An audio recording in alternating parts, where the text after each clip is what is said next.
Hi, everybody. I like you. I like you. This is a love story, and it started 10 years ago at a party in Capitol Hill. I was reluctantly single and had been on the apps for like 10 million years. 40 first dates had led to kind of going out with like a handful of people for a few weeks or something. And something always went wrong, and finding out what was wrong was like my least favorite hobby. So, yeah, sometimes I didn't even know that the relationship had ended, right?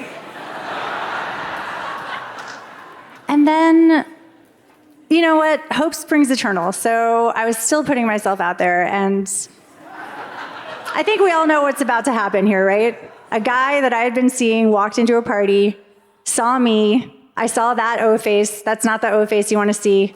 And he tripped backwards into a woman, his date, and they were stuck there like that for hours. And I got ugly, drunk in public, cried a lot, took down my dating profiles. That wasn't even the worst thing that had happened to me. But I was not going to keep dating this way. Now, you might think you know where this story is headed because of the title, but I didn't get drunk on beer. It's not that kind of six-pack. My six-pack is a secret formula that I developed as an antidote to dating fatigue. That night was just a wake-up call for me, that there had to be a different way to approach dating. And so I asked myself what I needed to feel good about dating. And I made up a few simple rules and decided that I would follow those rules, and I would only date people who would play by the same rules as me. Armed with this new philosophy, I went back out in the dating world, and if I liked somebody on the first date, I would say, hey, guy, you want to go on 6 dates with me and only date me for 6 dates? Exclusive, right? That's what that means. And then at the end of that, we're done. We did a successful micro-relationship.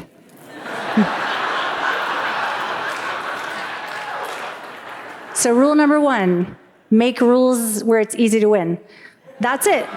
Now, the first couple of guys who I approached with this idea were like, you're nice, and I'd go out with you again, but I'm not gonna do that six-pack.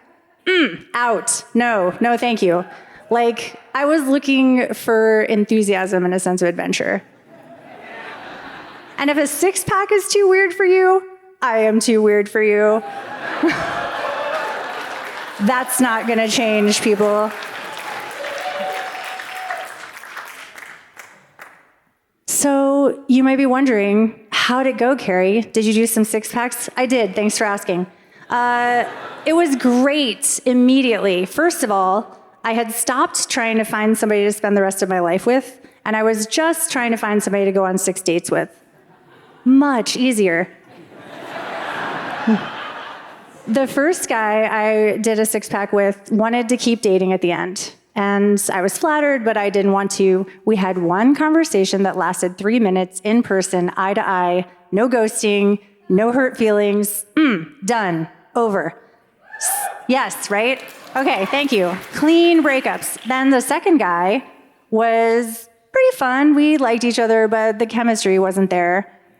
He loved the six-pack idea and took the next woman he went to Hawaii on their 4th date. They were doing a six-pack. They were still dating the last I heard from him, like, I don't know, 6 years ago. It worked, and I clearly dodged a bullet, right? So this brings us to bachelor number 3, who had sparkly blue eyes and a nerdy sense of humor. And we went on 6 awesome dates, and I found out that, like, the rule I had set for myself to not talk to them anymore after the dates were over wasn't going to hold with this guy. We decided that we liked each other so much that we would go on a second six-pack. So while our kids are home tonight watching video games, Eric, can you stand up? Six-packs are collaborative. Do a little spin, Yeah. So people, tonight is my rescue mission. I'm letting you know that there are different ways to do dating. You don't have to do a six-pack, but for the love of God, change it up for yourself and have a good time. And you know what else? Tell me about it. I love to hear your stories. Thank you very much.